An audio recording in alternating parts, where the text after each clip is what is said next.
So going direct to business, I would like to pick your brain on what you think about the current state of globalization. In particular, everyone is speaking about deglobalization, decoupling, and a big disruption happening. I would like to know what you think about that. So what I'm really interested in finding out and exploring further is why is it that people are so surprised by what has happened in the last 5 or 6 years. So we've seen, as you said, decoupling.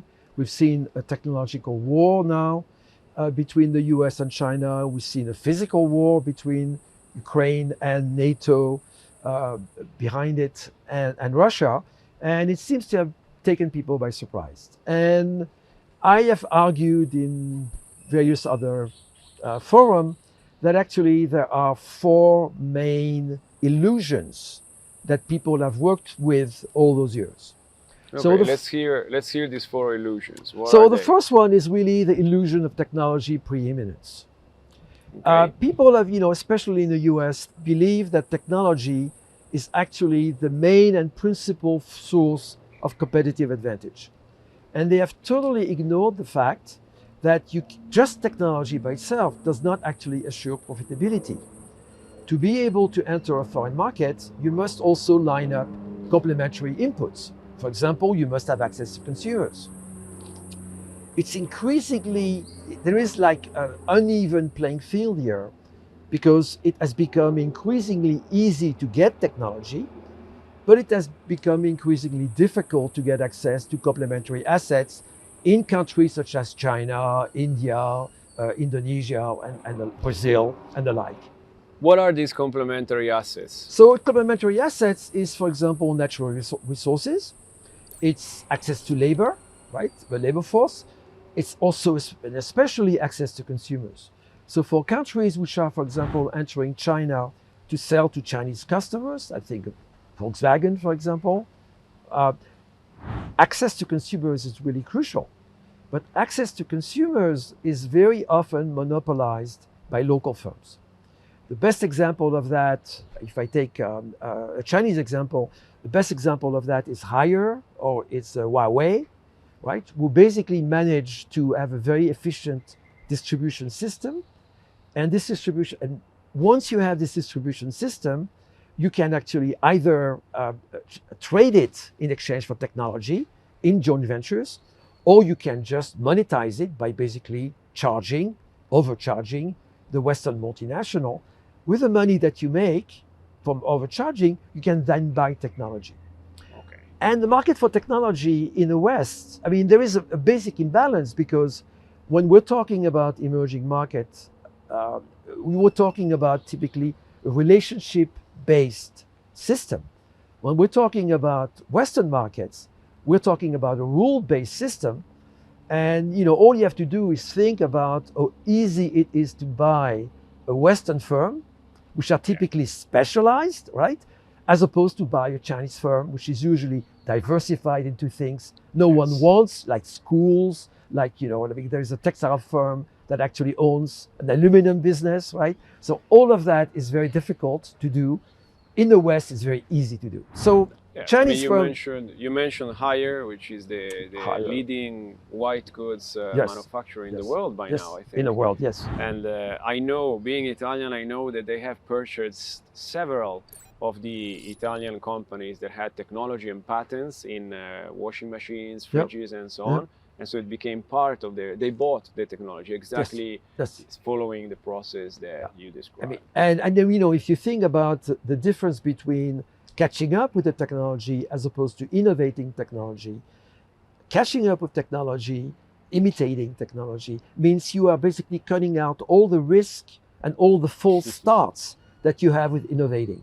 And so the Chinese, I mean, you go to the streets in Shanghai or Guangzhou, even smaller places, and you find sellers of sweet potatoes, hot sweet potatoes, and all they have is a QR code, right? So people pay from their mobile phone wallets.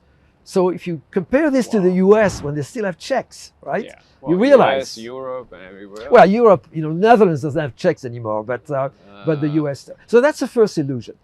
The second Second illusion. illusion is the illusion of convergence.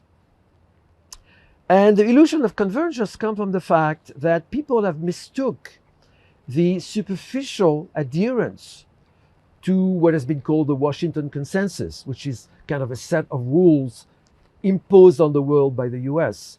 They have basically misread this superficial adherence to actually an acceptance of the rules. So if you think, for example, of the Chinese, they wanted to be part of the WTO, but they never intended to actually abide by the rules of WTO, right?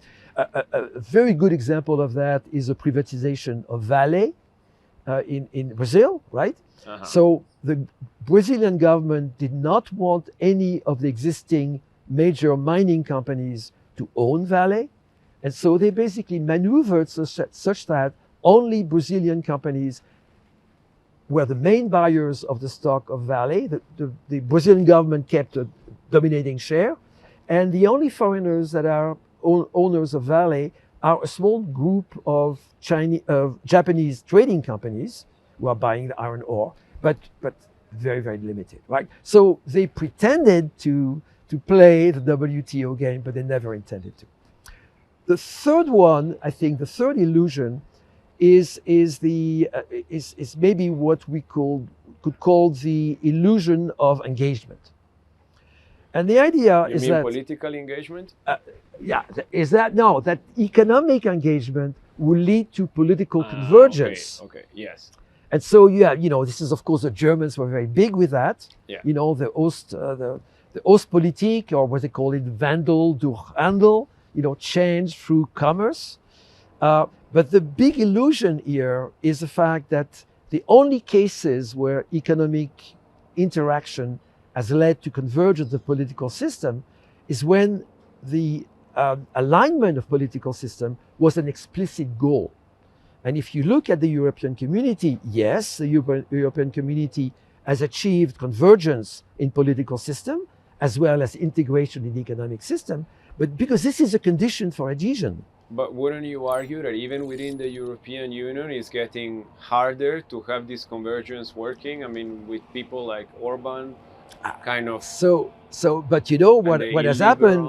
Democracy. It's a struggle, but the EU has levers, and as you know, Yes. Orban hasn't gotten a cent from the COVID subsidies, and so sooner, and of course, Orban used to, maybe it's not very polite to say, Orban used to get the EU funds basically to shower his friends, right? So part of the whole thing was done. Well, so there's been now a big investigation, actually by the New York Times, I believe, on how the use of European funds to strengthen his grip on power by granting land, fertile land, and European subsidies to people in the same to circle people of power. in his But I Fidesz guess party. my point is that even within the European Union, which has funds and it has a big market, it has a lot of leverage with people like Orban, it's difficult. It's still even difficult. then it's difficult. Yes. Then with a big economy like China, which is not tied by a unifying political project, it's not just difficult. I don't think it's possible because nowadays not even the US has much leverage in imposing rules. Zero leverage. It's but impossible. if you think of Russia, the Germans really believed, and at some point it seemed possible, right? That actually the Soviets, Russia would become much more similar to a Western type of democracy. But of course, this hasn't happened, as we know. And in the case of China, the Western democracies have zero leverage on what happens in China.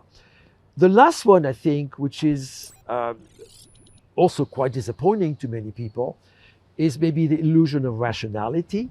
And it's the illusion in thinking that if the economic interests of the parties converge, then they in fact will engage in a similar project. The best example, I can think of two major examples. One example is World War I. As you know, not only was the UK and Germany linked by very tight economic links, but of course, the Kaiser was a cousin of the King of England, right? So family ties, trade, economic, very financial links. very heavy financial line, and yet World War I, right? The equivalent, I think, is Brexit, right? Yeah. A great deal for the UK, I mean, the EU, they got all those exemptions. They had, they didn't have to do so many things. It was a wonderful deal that they managed to get. And they basically shot themselves in the foot. Because now I think they are not getting any new investment. But I think also psychologically, lots of good people have left the UK. And psychologically, we are basically, I think the mentality has gone back to small England. And so it's a disaster. Why a disaster? Because the gains of globalization are unevenly distributed. Yes. And political systems typically exaggerate this problem because they tend to overrepresent areas, rural areas as opposed to urban areas. In the US, the typical story in the US is that, the Senate has 2 senators per country. And so Wyoming, which has, I think, don't quote me on this, 400,000 people, has 2 senators, the same thing as California, which has 10 million people, right? So that overrepresentation of rural areas, which end up being the places where the non-ambitious people have stayed, because the ambitious people have left those areas, tend to be very much against globalization, and the result is Brexit. Thank you, Professor Hennart, for coming all the way from the Netherlands to here, bringing us a piece of European wisdom and knowledge, and we truly appreciate it. And thank you for your 4 illusions of why people are surprised about the disruption that is happening in the global economy and its political drivers at the moment. Thank you very much. I'm very pleased to be here. We hope to see you again. Thank you.